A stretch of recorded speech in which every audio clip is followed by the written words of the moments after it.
مجھے اب بھی فتح خاتون یاد آتی ہیں جو بہادر اعظم کی نانی تھی. انہوں نے بہادر اعظم کو بہادر اعظم بنا دیا.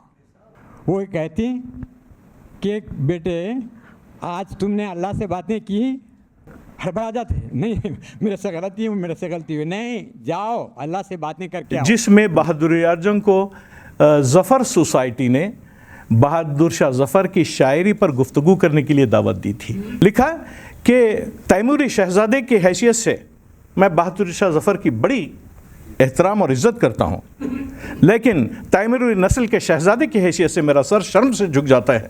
جب کہ ہم نے جدوجہد اور شمشیر و سنا کو اپنے ہاتھوں سے رکھ دیا, ہماری حیثیت جو ہے ادبیات کے میدان میں شعر و شاعری کی ہو گئی. بہادر اعظم کے بارے میں عرض کروں تو یہ کر سکتا ہوں کہ میری دانش میں نے جتنا بھی تاریخ کو پڑھا, لوگوں کو سمجھنے کی کوشش کی, حالیہ دور کے پچھلے 200-400 سال کے جو ہے لوگوں میں جن کو دیکھنے کی کوشش کی, تلاش کرنے کی کوشش کی, میری نظر میں اتنی کم عمر کا, اتنا جامع قسم کا قائد کوئی بھی نہیں ہے, کوئی بھی ان کے قریب تک نہیں آ سکتا.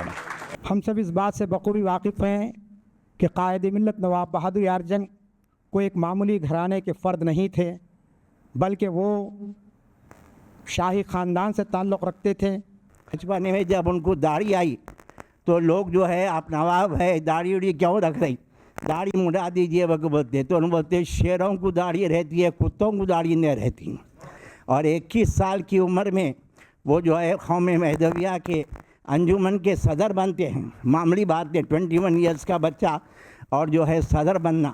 امجد حیدرآبادی خواب میں دیکھتے ہیں جنازہ سامنے سے جاتا ہے تو یہ صحابہ پوچھتے یا رسول اللہ صلی اللہ علیہ وسلم یہ کس کا جنازہ ہے؟ تو حضور نبی کرم صلی اللہ علیہ وسلم کی زبان مبارک سے کہا ہے یہ میرے بہادر خان کا جنازہ ہے.